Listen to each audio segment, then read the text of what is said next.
La perturbation des adorations du cœur entraîne l'anéantissement des œuvres produites avec le corps. Il dit c'est là une affaire des plus graves qui soit. Par exemple, la perturbation qui survient dans la pureté de l'intention peut conduire à l'associationnisme, peut conduire à l'hypocrisie. Et ces derniers démolissent, abattent totalement les actes produits avec le corps. L'anéantissement est total si on parle d'une hypocrisie majeure. Et l'anéantissement, bien la destruction est partielle si on parle d'une hypocrisie mineure. Or, la perturbation dans les adorations produites avec le corps ne fait pas sortir l'homme de sa religion, selon l'avis de la majorité des érudits. Je répète, or, à l'inverse, la perturbation dans les adorations produites avec les membres du corps, cette fois-ci, et non pas du cœur, ne suffisent pas pour faire sortir l'individu de la religion de l'islam, faire de lui un apostat selon l'avis de la majorité des érudits. Et là, je mets entre parenthèses qu'il y a une divergence sur le cas de la prière. Donc l'auteur ici retient l'avis selon lequel l'abandon de la prière, tant qu'il n'est pas motivé par la conviction qu'elle n'est pas obligatoire, donc c'est simplement l'abandon dû à la paresse de l'individu, alors l'individu ne sort pas pour autant de la religion de l'islam. Je reprends, la perturbation qui survient dans les actes du cœur peut effectivement entraîner l'anéantissement total des œuvres produites avec le corps, et le contraire n'est pas évident, parce que selon l'avis de la majorité, quelle que soit la défaillance au niveau des actes produits avec le corps, ça ne suffit pas pour juger de l'infidélité et de la mécréance de l'individu. Parmi ces manifestations du déséquilibre dans le cœur, qui entraîne donc l'anéantissement des œuvres du corps, il donne des exemples. L'orgueil qui indique la perturbation du culte de l'humilité.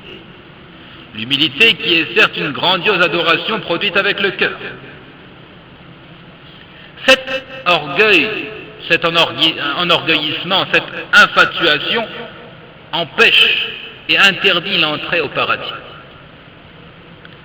Quelle que soit la somme des bonnes œuvres accomplies, quelle que soit la quantité d'actions pieuses faites avec le corps, le prophète sallallahu alayhi wa sallam a informé que celui qui a dans le cœur ne serait-ce que le poids d'un atome d'orgueil n'entre pas au paradis, comme cela est rapporté par l'imam Muslim. Parmi ces manifestations, la jalousie, qui indique un déséquilibre, qui indique l'absence d'amour du bien pour autrui, qui indique l'absence d'amour du bien pour les autres, de parmi les musulmans. Or, cet amour du partage du bien est une immense adoration produite avec le cœur. La jalousie emporte avec elle les bonnes œuvres apparentes, elle emporte avec elle les bonnes actions, à cause de ce que renferme son cœur de feu constant, qui s'attise à la vision des grâces accordées à son frère musulman. Le prophète sallallahu alayhi wa sallam a dit: je vous mets en garde contre la jalousie. La jalousie dévore les bonnes œuvres, tout comme le feu dévore le bois, ou bien il a dit dans une version dévore le foin. Comme cela est rapporté par Abu Daoud et Ibn Majah. وفي وصف الخوارج أنهم يكثرون من أعمال الجوارح ولا قيمة لها بسبب ما يقع في قلوبهم من اعتقادات فاسدة واختلال في الحب والخوف والرجاء. كما قيل: ومن تعبد لله بالخوف فقط فهو حروري. وفي الصحاح وغيرها من حديث علي بن أبي طالب وأبي سعيد الخدري وغيرهما عن النبي صلى الله عليه وسلم أنه ذكر الخوارج فقال: يحقر أحدكم صلاته مع صلاتهم وصيامه مع صيامهم وقراءته مع قراءتهم يقرؤون القرآن لا يجاوز حناجرهم يمرقون من الإسلام كما يمرق السهم من الرمية أينما لقيتموه فاقتلوهم فإن في قتلهم أجرا عند الله لمن قتلهم يوم القيامة لئن أدركتهم لأقتلنهم قتل عاد.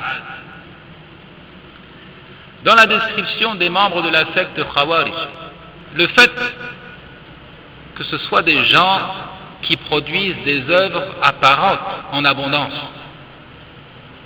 Le fait qu'ils multiplient l'accomplissement des actes apparents, mais sans toutefois qu'ils ne soient de quelque valeur, sans qu'ils ne présentent un intérêt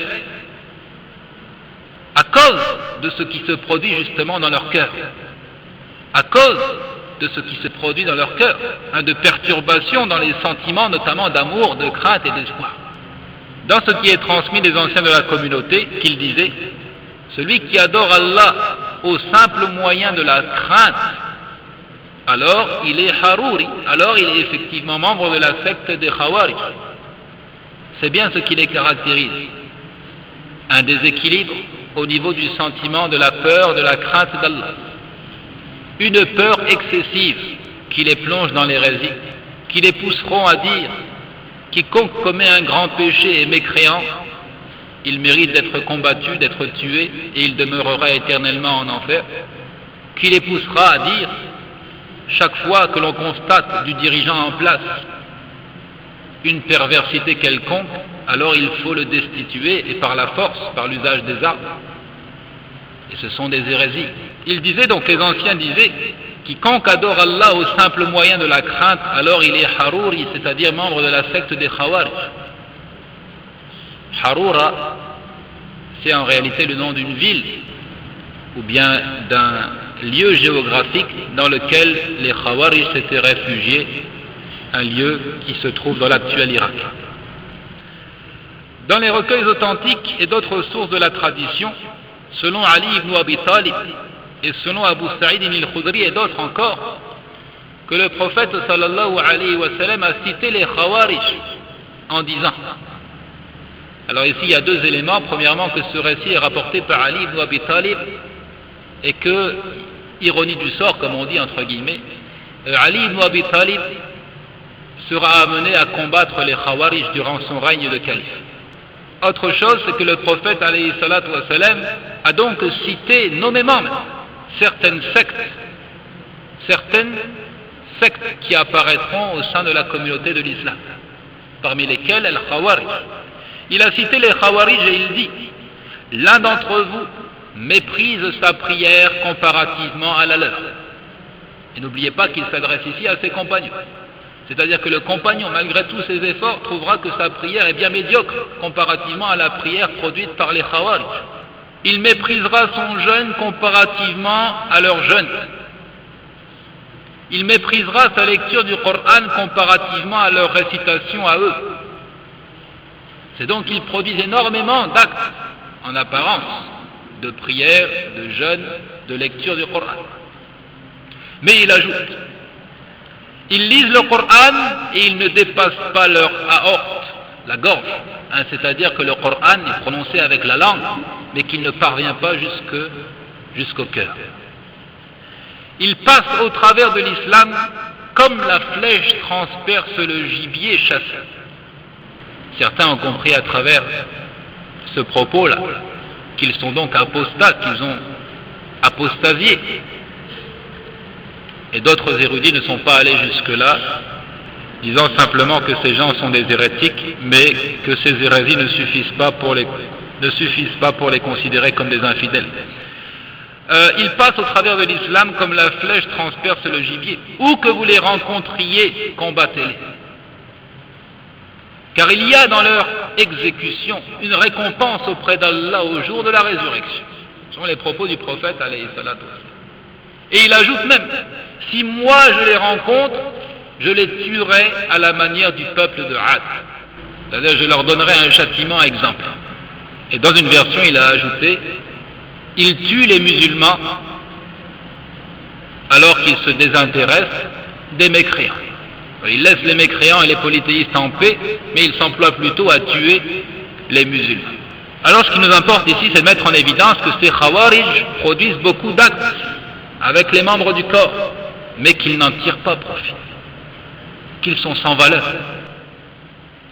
وفي المقابل نجد أحاديث تبين أن الناس ينفعهم حبهم لله ورسوله مع قلبه ومع قلة أعمالهم الصالحة أو مع ارتكابهم لبعض السيئات والمعاصي روى البخاري في صحيحه عن عمر بن الخطاب رضي الله عنه أن رجلا اسمه عبد الله ويلقب بحمار كان يدعى حمارا وكان يضحك النبي عليه الصلاة والسلام وكان يشرب الخمر ويجلده النبي صلى الله عليه وسلم فأتي به مرة فقال رجل لعنه الله ما أكثر ما يؤتى به إلى النبي عليه الصلاة والسلام فقال صلى الله عليه وسلم لا تلعنه فإنه يحب الله ورسوله.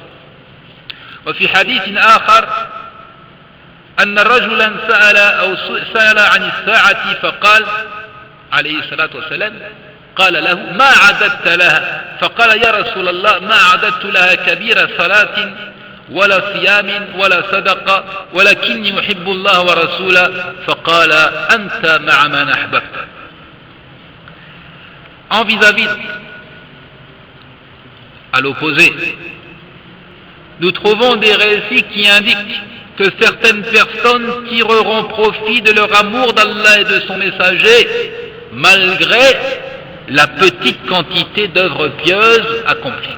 Qu'ils s'en sortiront, qu'ils connaîtront la félicité à cause de leur amour pour Allah et son messager, même si la quantité d'œuvres pieuses produites est restreinte et médiocre, et même s'ils ont commis certains péchés, et même des grands péchés. Al-Bukhari transmet de Umar ibn al-Khattab qu'un homme dont le nom est Abdullah, on n'en sait pas plus, c'est un des compagnons, et que l'on surnommait le bourricot, et qui faisait beaucoup rire le prophète alayhi salatu wassalam. À cause de son comportement, à cause de son attitude, le prophète alayhi salatu wassalam riait beaucoup en sa compagnie. Mais il buvait le vin, mais il consommait le vin. Et le prophète alayhi salatu wassalam le flagellait pour cela. Et le prophète le faisait bastonner pour cela. Il appliquait la peine prescrite en toute équité. Il n'y a pas de sentiment lorsqu'il s'agit d'appliquer la loi d'Allah subhanahu wa ta'ala. Et le prophète alayhi salatu wassalam avait bien dit, lorsqu'on a tenté d'intercéder pour une femme qui avait volé, que si Fatima, fille de Mohammed, avait volé, alors il lui aurait coupé la main. Donc, il l'amuse beaucoup, ça c'est un fait, mais s'il a bu le vin, le prophète alayhi sallam le corrige, et il demande à ce qu'il soit bastonné. Une fois qu'on l'amena au prophète, c'est-à-dire en état d'ivresse, un homme dit qu'Allah le maudisse, ne va-t-on donc pas cesser de l'amener au prophète dans cet état? Et le prophète alayhi salatu wassalam dit, ne le maudis pas. Ne le maudis pas, car certes, il aime Allah et son messager.